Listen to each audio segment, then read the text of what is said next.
పంచపాండవుల్లో అర్జునుడు మాత్రమే యుద్ధం చేయను అని ఎందుకన్నాడు? సో స్టోరీలోకి వెళ్లే ముందు ఇట్లాంటి వీడియోస్ కోసం లైక్ చేసి ఛానల్ని తప్పకుండా సబ్స్క్రైబ్ చేసుకోండి. Welcome to the part 1 of the series Mahabharata psychology. ఈ సిరీస్ లో మనం మహాభారతంలోని మనుషుల మైండ్ సెట్ అండ్ వారి సిచ్యువేషన్ ని అర్థం చేసుకోవడానికి ట్రై చేద్దాం. మహాభారతం ఓన్లీ స్టోరీ కాదు, ఇది మన డే టు డే లైఫ్ ని బెటర్ గా లీడ్ చేయడానికి ఒక దారి. అర్జునుని స్థితి భగవద్గీతలో క్లియర్ గా చెప్పబడింది. నా అవయవాలు బలహీనంగా అయ్యాయి, నా నోరు ఎండిపోతుంది, నా శరీరం వణుకుతుంది, నా రోమాలు నిక్కబొడుస్తున్నాయి, నా చేతిలో నుండి గాండివం జారిపోతుంది, నేను యుద్ధం చెయ్యలేను కృష్ణ అని దీన స్థితిలో కృష్ణుడికి తన బాధ చెప్పుకుంటున్నాడు.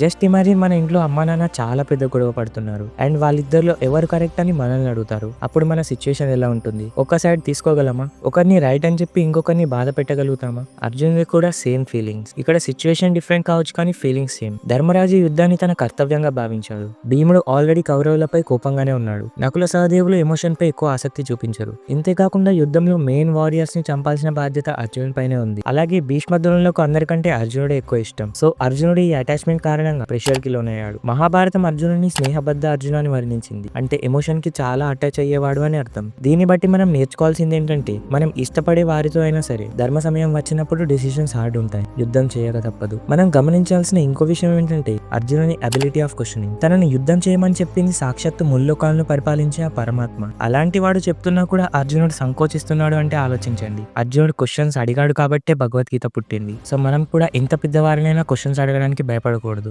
భగవద్గీత ఒక లెక్చర్ కాదు, అది భక్తునికి భగవంతునికి జరిగిన Q&A సెషన్. అర్జునుడు అడుగుతున్న కొద్దీ కృష్ణుడు ఆన్సర్ చెప్పాడంటేనే మనం అర్థం చేసుకోవాలి కృష్ణుడు కూడా క్వశ్చన్ కి ప్రాధాన్యత ఇచ్చాడు అని. ఎదురుగా స్వయంగా కృష్ణుడు ఉన్నా సరే తనని కూడా ప్రశ్నలు అడిగే సామర్థ్యం అర్జునికి ఉంది కాబట్టే ఆ పరమాత్మనే వచ్చి అర్జునికి సారథ్యం వహించాడు. కృష్ణుడు చెప్పే main principle ask, think, understand, then act. అడిగి ఆలోచించి అర్థం చేసుకొని ఆచరించాలి. ఇదే ఎప్పటికీ మనం అలవాటు చేసుకోవాల్సిన పద్ధతి. మహాభారతం మొత్తంలో అర్జునుడికి పోటీగా ఉండేది కర్ణుడు మాత్రమే. కర్ణుడు అనగానే మనందరికీ చాలా కోపం వస్తుంది, కానీ తను అంత చెడ్డవాడైనా దాన వీర శూర కర్ణ అని పేరు తెచ్చుకున్నాడు. ఇంతకీ కర్ణుడు చెడ్డవాడైతే మరి ఇన్ని దానాలు ఎందుకు చేసేవాడు? దీని గురించి మన నెక్స్ట్ పార్ట్ లో చూద్దాం.